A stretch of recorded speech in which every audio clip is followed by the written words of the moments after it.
बोलिए अनंत भगवान की जय हो। अनंत चतुर्दशी भादवे के शुक्ल पक्ष की 14 को अनंत चतुर्दशी कहते हैं। इस दिन भगवान अनंत की पूजा की जाती है।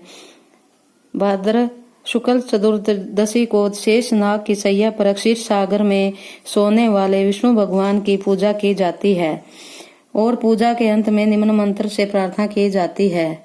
अनंत सर्व नागा नाम अधिप है, सर्व कामदा सदा भूताया प्रश्न एवं भक्ता नाम भयंकर है। यह विष्णु कृष्ण रूप है और शेष काल नाग काल रूप में विद्यमान रहते हैं।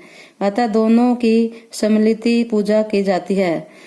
से इस व्रत की पूजा विधि इस प्रकार है। प्रातः नित्य क्रिया से निवृत्त होकर चौकी के ऊपर मंडप बनाकर उसमें अक्षत सहित या कुशा के 7 कणों से शेष भगवान की प्रतिमा स्थापित करें।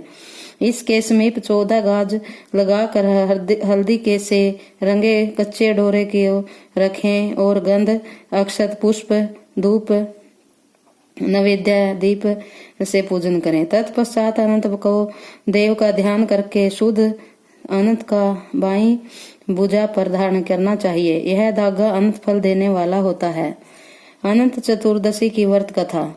महाराज युधिष्ठिर ने जब राजसूय यज्ञ किया उस समय यज्ञ मंडप इतना मनोरम बनवाया कि जल स्थल की भिन्नता प्रतीत ही नहीं होती थी। जब टहलते हुए एक दिन दुर्योधन यज्ञ मंडप पर पहुंचा तो अचानक कुंड में गिर गया।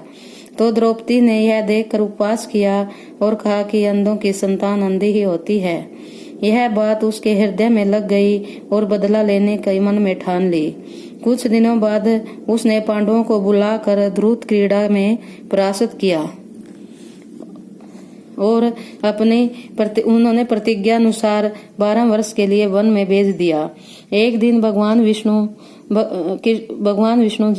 श्री कृष्ण जी जब मिलने गए तभी युधिष्ठिर ने वृत्तांत कह सुनाया और उसे दूर करने का कोई उपाय पूछा।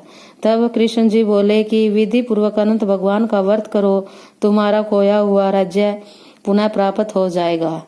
इसके बाद श्री कृष्ण जी ने एक कथा सुनाई कि प्राचीन काल में सुमंत नामक ब्राह्मण के सुशीला नाम की एक कन्या थी।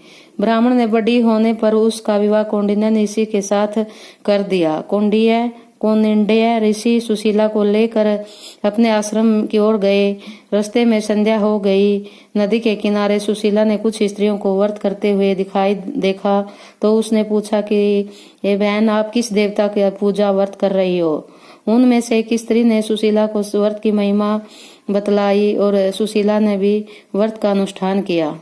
14 गांठ वाला डोरा हाथ में बांधकर ऋषि कौंडिन्य के पास आई। कौंडिन्य ऋषि ने सुशीला से के हाथ में बंधे डोरे का रहस्य पूछा। सुशीला ने सब हाल कह सुनाया। कौंडिन्य ने डोरा तोड़कर अग्नि में डाल दिया।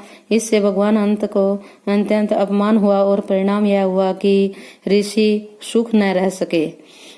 उनकी धन दौलत समाप्त हो गई।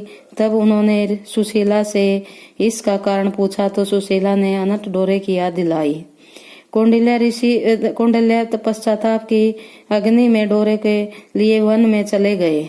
वन में काफी दिन तक घूमते घूमते वे एक दिन भूमि पर गिर पड़े। तब भगवान अनंत ने उन्हें दर्शन दिए और कहने लगे, हे कौंडिन्य, तुमने मेरा तिरस्कार किया है, ये उसी में तुम्हें इतना कष्ट भोगना पड़ा। ज्ञान हो गया हो तो अब घर जाकर अनंत का अनुष्ठान 14 वर्षों तक करो। इससे तुम्हारे दुख दारिद्र मिट जाएंगे और धन धान्य में संपन्न हो जाओगे। कौंडिन्य ने घर पर जाकर 14 वर्ष तक अनंत भगवान का व्रत किया और अनुष्ठान किया, जिससे वह सुखी एवं संपन्न हो गया। बोलिए अनंत भगवान की जय हो। जय हो श्री कृष्ण भगवान की जय।